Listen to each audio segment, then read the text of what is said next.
آج جو حلف برداری کی تقریب تھی اس کو بڑا معنی خیز کہا جا رہا ہے کیونکہ قاضی فائز عیسیٰ کے ساتھ ان کی اہلیہ سرینا عیسیٰ صاحبہ بھی موجود تھی اور حلف لینے والے وہی صدر پاکستان ہیں جنہوں نے ان کے خلاف سپریم جوڈیشل کونسل میں ریفرنس بھیجا تھا.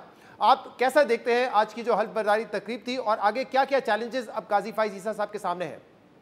دیکھیں، سب سے پہلی بات تو یہ ہے کہ یہ جو پاکستان میں اس وقت صورتحال ہے، لوگ بڑے مایوس ہیں اور بے یقینی کی کافی ایک صورتحال نظر آتی ہے. تو اس صورتحال میں آج ایک ایسے جج نے چیف جسٹس آف پاکستان کے طور پہ حلف اٹھایا ہے جس کے خلاف آج سے 3-4 سال پہلے پاکستان کے جو 4-5 طاقتور ترین لوگ تھے، صدر پاکستان، وزیر اعظم Pakistan, chief of the army staff, D G ISI اور چیف جسٹس آف پاکستان، ان سب نے مل کر ان کے خلاف ایک سازش کی، ان کے خلاف ایک جھوٹا ریفرنس دائر کیا.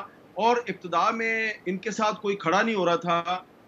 ایسا لگ رہا تھا کہ قاضی فائز عیسیٰ صاحب جو ہیں انہیں فیض آباد دھرنا کیس کا فیصلہ لکھنے کی وجہ سے عبرت کی مثال بنا دیا جائے گا. لیکن آپ یہ دیکھیں کہ ایک عام تاثر یہ ہے کہ پاکستان میں رول آف لا نہیں ہے. یقیناً رول آف لا کے راستے میں بہت سی رکاوٹیں ہیں، لیکن قاضی فائز عیسیٰ صاحب نے اور ان کی جو بیگم صاحبہ ہیں انہوں نے تنہا خود مقابلہ کیا، یعنی کہ خود اپنے آپ کو ڈیفینڈ کیا انہوں نے.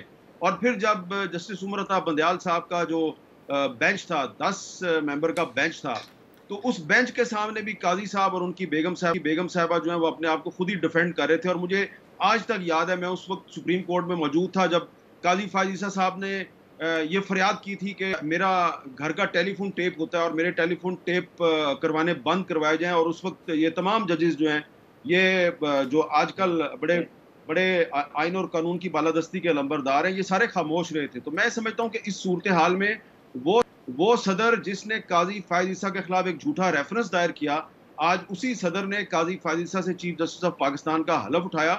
تو یہ ایک اندھیرے میں ایک امید کی ایک کرن ہے.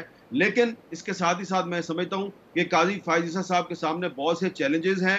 ان کے ساتھ جو لوگ مشکل وقت میں کھڑے رہے وہ یہ نہیں سمجھتے، ان کو یہ توقع نہیں ہے کہ قاضی فائز عیسیٰ صاحب جو ہیں جنہوں نے ریفرنس فائل کیا تھا اب انہیں عبرت کی مثال بنانے کی کوشش کریں گے، بلکہ ان سے توقع یہ ہے کہ وہ پاکستان میں آئین اور قانون کی بالادستی قائم کریں گے. اور اس وقت جو پاکستان کے آئین کو جو بڑے بڑے چیلنجز ہیں، سب سے بڑا چیلنج یہ ہے کہ الیکشن وقت پہ ہونا چاہیے. تو اس میں جو قاضی فائز عیسیٰ صاحب کا کردار ہوگا وہ بڑا اہم ہوگا. پھر اس کے علاوہ ہم جانتے ہیں کہ فوجی عدالتوں کے بارے میں انہوں نے جو 2015 میں ایک فیصلہ سپریم کورٹ کا تھا، اس میں ان کا ڈسینٹنگ نوٹ تھا. تو اب فوجی عدالتوں کے بارے میں جو قاضی صاحب ہیں ان کا کیا موقف ہوگا؟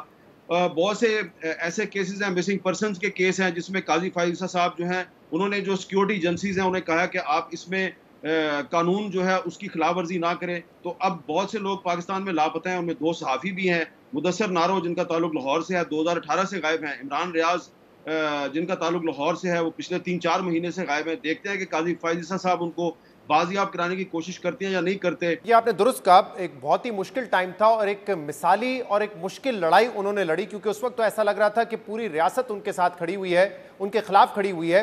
لیکن وہ لڑائی جیتے اور آج وہ چیف جسٹس آف پاکستان بن گئے ہیں اور حلف انہوں نے ہی لیا ہے ان کا، جنہوں نے ان کے خلاف ریفرنس بھیجا تھا. لیکن شروعات بھی اچھی ہے. پریکٹس اینڈ پروسیجر بل کے حوالے سے ایک عرصے سے بات ہو رہی تھی کہ ایکٹ بن چکا ہے، لیکن جسٹس عمر عطا بندیال صاحب سمیت 8 ججز نے اس پہ اسٹے آرڈر دیا تھا. تو پریکٹس اینڈ پروسیجر بل انہوں نے کل ہی جو ہے وہ لگا دیا ہے سماعت کے لیے اور فل کوڈ بنا دیا ہے. آپ نے سنا ہوگا حامد صاحب، جتنے بھی اہم کیسز گئے ہیں اس کے حوالے سے یہ بات ہو رہی تھی کہ فل کوڈ بنا دے تاکہ معاملہ کنٹروورشل نہ ہو، یہ نہ تاثر جائے کہ من پسند ججز کا ہی بینچ ہے. تو شروعات بھی ایک پازیٹیو نوٹ پر ہوئی ہے. جی ہاں، بالکل. اور یہ جو پریکٹس اینڈ پروسیجر بل ہے یہ اس لیے زیادہ اہم تھا کہ اس بل کی وجہ سے جو قاضی فائز عیسیٰ صاحب جو ہیں وہ بہت سے جو بینچ بنے اس میں ان کا نام ڈالا گیا، لیکن وہ انہوں نے ریکیوز کیا، وہ ان میں نہیں بیٹھے کیونکہ ان کا خیال تھا کہ یہ practice and procedure bill parliament نے پاس کیا ہے اور اس جو 8 ممبر بینچ تھا اس نے اس کو سسپینڈ کر دیا تھا پارلیمنٹ کے بنائے ہوئے بل کو. تو قاضی فائز عیسیٰ صاحب کا خیال تھا کہ فل بینچ بننا چاہیے. تو اب انہوں نے فل بینچ بنا دیا ہے اور جب اس کیس کا فیصلہ ہو جائے گا، جب یہ کیس ڈیسائیڈ ہو جائے گا تو اس کے بعد پھر جو باقی چیلنجز ہیں جن کا میں نے آپ کے سامنے ذکر کیا، پھر قاضی فائز عیسیٰ صاحب اس طرف جائیں گے. اور مجھے لگتا ہے کہ اس وقت پاکستان کی جو اس وقت ایک پولیٹیکلی پولرائزڈ جو ایک ایٹماسفیئر ہے، اس میں مختلف پولیٹیکل پارٹیز نے ان سے اپنی اپنی پسند کی توقعات وابستہ کی ہوئی ہیں. لیکن جتنا میں ان کو جانتا ہوں مجھے نہیں لگتا کہ وہ کسی ایک پارٹی کے مفادات کی تکمیل کریں گے. وہ صرف اور صرف پاکستان کے آئین کے ساتھ کھڑے ہوں گے, اور مجھے لگتا ہے کہ یہ تمام بڑی پولیٹیکل پارٹیز جنہوں نے ان کے ساتھ امیدیں لگائی ہوئی ہیں, یہ ان سب کو مایوس کریں گے